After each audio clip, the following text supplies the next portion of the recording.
Hey everybody, so I am back in California and literally just waiting for my ride at the church. But I didn't get to do my video about my whole day of how we spent yesterday. And so we started out in the morning with the kids at the orphanage again, and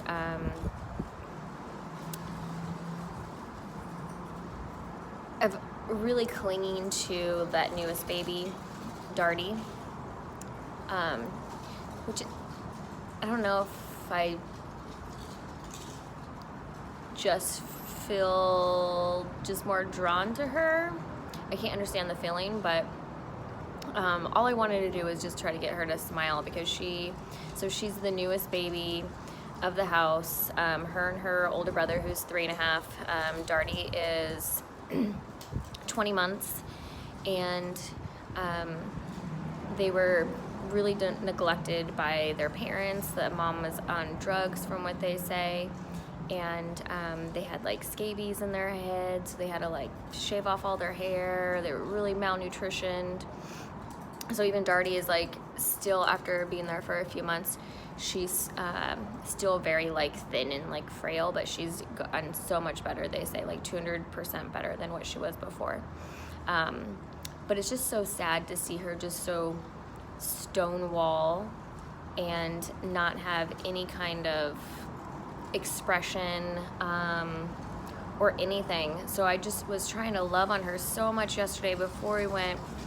Just love on her and cuddle her and give her like skin to skin, because I don't think the nannies do that there at the orphanage, because you know, I was thinking, and I was talking to some other ladies about this too, is like, if you were in that position too, you would probably be held back a little bit too, because you don't want to get too close to these babies because you don't know how long they're going to be there. You know, and so you just don't want to be crushed, so you always have that like barrier up. But it was so really awesome, because when I was just hugging and loving on her and playing on the swing set, got her to laugh and giggle and stuff, it was just really awesome. But somebody else came and like took her from me, and then she wanted to like she was like having her arms reaching out for me to carry her again, so I ended up carrying her again, and then we had to leave. So then I put her down on the floor and I told her like adios, and she just cried for me to pick her up. Oh, my heart broke so bad. I would totally adopt this baby if I could, but the adoption laws don't allow any international adoptions, and my husband probably wouldn't like that either, but that's still up for discussion, because that's always been in my heart to adopt at least another child that's Axel's age or around that age. So we did that, and then we left, and it was the big day that we were going to the dump. So the first day, or I should say, before we went to the actual dump, we went to their big cemetery there. And so we're driving in the cemetery, and our guide, which is from Mana Worldwide, and he's telling us like, okay, we may not get out. If we do get out, it's going to be only for a couple minutes, and we have to stay really close together. So there's literally like people that come in and like rob the graves at this place. These like tombs, they're just like huge entire tombs that almost look like these house mausoleum type of things that these families have built. And people like break into those things and steal the jewelry off the bodies. I wouldn't be surprised. Some people like are living in there. It's crazy. They even say that people are like, if you go and you stop at one of these tombs and somebody comes up to you, they're like, hey, I'll watch your grave or watch your family's grave if you pay me. So basically like saying like, pay me and I won't break into it. So it's almost like you are forced to pay, or those people are basically saying like, you don't pay me, I'm gonna steal all the crap and stuff that you have in there. So, but so we did stop, and we got out of the car really fast, and we walked over just to go walked through a couple like little mausoleums, grave headstones, and he brings us to the site of the city dump. And so we're looking at the city dump, and you can see a ton of people just going through the trash, like looking for stuff. It was absolutely crazy. So what these people do is, so if you look up like zone 3 dump, I guess on like Google, you should be able to find some images for Guatemala, because it's very well known. So at the beginning of the dump, people actually go, and these trucks are marked with certain numbers, and certain numbers mean they come from different parts of the city. So say like a number 5 is from like a wealthier part of the city. People are gonna want to try to like get onto that number 5 truck, right? So if they see that number 5 truck coming entering the dump, they put their hand on it, basically like claiming it, and they walk all the way down. Just like how our dumps are here, you have that big long zigzaggy dump road that goes all the way down to the dump. They put their hand on, they walk with the truck all the way down there, and then so basically the truck does the lift, and then all the and moves, and the trash dumps out, and these guys are like scavenging through this stuff like so fast, like looking for anything that they could possibly resell, so that they can make money or have stuff for their family. So which is just super crazy. So after that we jumped back in the van, and then we ate our lunch. So we been packing our lunch, and then we went to actually where the entrance of that dump is, and there was literally like right across the street from the entrance of the dump was just a huge wall of like tin sheeting metal. Like sometimes they use it for like roofing or like ghetto fences or something. Just a whole wall they had completely built, and there's like one little opening, and you walk inside, and it's literally a whole entire community built out of like sheet metal. And some of these places are even like 2-story, just totally just trashy. They have just laundry lines hanging from here to here with a ton of clothes all over it, strung everywhere.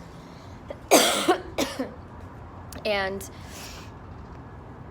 sorry, I guess I'm like allergies from this trip, all the germs. So we walk inside this little area, and it's this whole entire community, and there's just laundry lines everywhere. There's kids running around screaming like crazy. There's freaking like roosters going on or walking on the ground. They have like piles of trash, but like sorted. So like umbrella strollers, they probably had like 50 umbrella strollers all stacked up. Old baby walkers, they had a ton of those stacked up. And so what they say is they collect all those, and what they do is they take them all apart and they make one really good stroller, and then they'll sell that for like a decent amount of money. So like our dollar goes like a long way for them. And their money is actually called consolos. So it's not, I probably mess that up with my white language, but yeah, so that was really interesting. So we fed the kids, we tried to do order, but they were just a crazy wild bunch, and it was very like disorganized and everything, but only because the kids don't have any kind of organization or structure skills. So this church that Manna has put into there is like brand new. So this is like one of the newer ones, to where like Manna came in and they had found out about this, and they were just having an idea at that time, and there was no guarantees of anything. And so the moms of all these kids started to build, like we said, like if it's gonna happen, we need at least a kitchen to like be able to cook and for these children. So they built like a whole little kitchen, out of their tin sheeting metal and stuff like that. And then we come back again like a month later, Amanda did, and they're like, okay, so we're gonna have to have like some kind of roof to where we're gonna set up tables and chairs where we're gonna feed these kids. And so come back a month later, and they have like a whole roof up. So these are the moms, not even the dads. The dads go and they're working inside the dump, picking through the trash to find anything. And then when they come home, they literally like drink themselves to death, or pass out. So these moms were so in need of like real food for their children that they were doing whatever it took for, Manna to come back and be like, okay, this is what we're going to do. So Manna came in, and they got a pastor that that's like a missionary there. So they pay this pastor to basically to draw in and try to preach to these families that are living in the dump, get these kids in. So you get the kids in first, and then the kids bring the families, and then they're able to like have like a church service to where all these people accept Jesus and have hope and feel love in their heart. But it was just really a very interesting day to see that people live like that. I know that I'm a very, very fortunate person, and I've always known that. And but man, like I could never imagine that to live that way. But you know what? They were happy. The kids were happy. They looked cleaner than the Mayan kids that we saw on the first day. So they're at least washing and washing their clothes and combing their hair. I don't know where they get running water from. I know they were stealing like electricity from the church another church that's kind of like right outside their whole structures. But yeah, it was a very crazy day. A lot of emotion there.